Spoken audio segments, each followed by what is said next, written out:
எல்லா தடையும் முடித்து வந்த இந்த பெண்மணிக்காக ஒரு மிகப்பெரிய கைதட்டல். That's for you. என்னோட பேர் வந்து எழிலரசி. நான் வந்து அரியலூர் மாவட்டம்ல இருந்து ஒரு சின்ன கிராமத்துல இருந்து நான் வரேன்.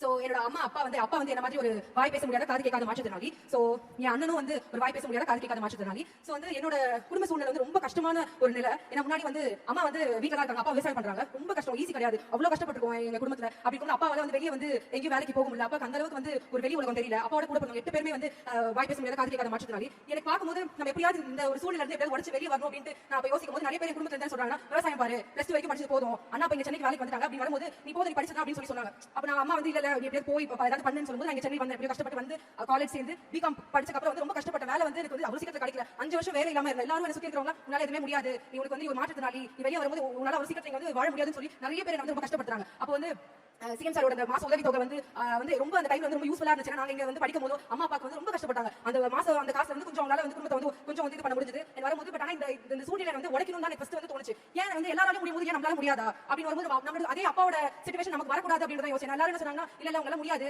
அப்படின்னு வந்து எங்க குடும்பத்தை சொல்லும்போது அது உடைக்கணும் அப்படின்னு வரும்போது சரி இப்படி இருந்துட்டல இந்த வார்த்தையை தான் யூஸ் பண்ணாங்க. என்ன எதனால எப்படியாவது நான் வந்து உள்ள வந்து முன்னேறி பண்ணணும்ன்ற ஒரு எந்த வழியும் கொடுக்கல எனக்கு. சரி எனக்குமே வந்து திறமை இருக்கு, என்னாலயும் முடியும், அவ எப்படி மத்தவங்க பேசுறாங்களோ எப்படி அவங்களால வந்து எல்லா துறையிலும் வந்து வேலை பார்க்க முடியும், என்னாலுமே முடியும், ஏன் என்னால முடியாதா அப்படின்னு சொல்லி ஒரு எனக்குள்ள வந்து ஒரு பிரச்சனை ரைஸ் ஆச்சு. இல்ல என்னால முடியும். அம்மா சொல்லும்போது அம்மா இல்ல உங்களால முடியும் நிறைய என்ன வந்து ஊக்கப்படுத்துறாங்க. ஏன்னா வந்து சுத்தி இருக்கிறவங்க எல்லாம் நீ வந்து திருப்பி நேரா விவசாயம் பார்க்கணும், ஆடு மாடு தான் நீங்க இது பண்ணணும்னு சொல்லி சொல்லும்போது இல்ல இது வந்து எனக்கு ரொம்ப கஷ்டமாயிடுச்சு. 5 வருஷம் நான் வந்து சென்னையில வேலை இல்லாம இருந்தேன். இல்ல எனக்கு வந்து சந்தோஷமே இல்ல.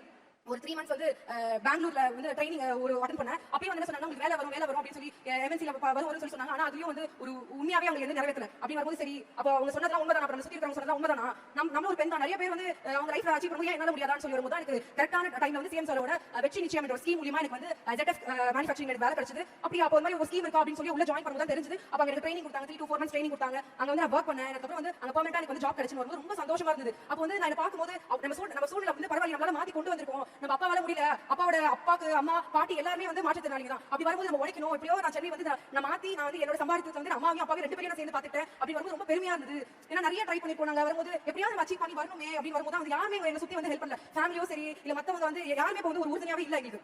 அப்படி வரும்போது எங்களுக்கு வந்து இந்த ஸ்கீம் பத்தி தோணுச்சு, வெற்றி நிச்சயம் ஸ்கீம் பத்தி தோணுச்சு. அங்க உள்ள வந்து அங்க எனக்கு எந்த பிரச்சனையுமே இல்ல, வந்து ஈஸியா ஹேண்டில் பண்ணாங்க. வந்து எனக்கு ஒரு பெரிய ஒரு சவாலாவே இல்ல. நான் வந்து வெளிய வேலை தேடும்போது அவ்வளவு சவாலா இருந்தது. உள்ள வரும்போது ஒரு சவாலும் இல்ல. ரொம்ப ப்ரௌடா ஃபீல் பண்றேன். நேரத்துல நிக்கிற எல்லாரும் நான் நிக்கிறேன்னா எல்லா கஷ்டத்தையும் தாண்டி உடைச்சு நான் நிக்கிறேன் அப்படின்னா எங்களாலயும் முடியும், எல்லாராலையும் முடியும்ன்றத ஒரு லிவிங் ப்ரூவ் பண்ணிருக்கேன் நான் இங்க. அதே மாதிரி எல்லாரும் அவங்க சொன்ன இடத்துல உடச்சு நான் இங்க வந்து நிக்கிறேன் அப்படின்னா சிஎம் சாருக்கு நான் வந்து ரொம்ப நன்றி சொல்றேன். அதுக்கப்புறம் வந்து அவங்க பின்னாடி எல்லாருமே நிறைய சப்போர்ட் பண்ணிருந்தாங்க கவர்மெண்ட் சைடுல. இந்த நேரத்துல ரொம்ப ப்ரௌடா ஃபீல் பண்றேன். என்னால வெளியே வர முடிஞ்சது, பிரேக் பண்ணி வரும்போது ரொம்ப சந்தோஷமா இருக்கு. நான் வந்து இந்த நேரத்துல சிஎம் சார் ரொம்ப நன்றி சொல்றேன். Thank you sir.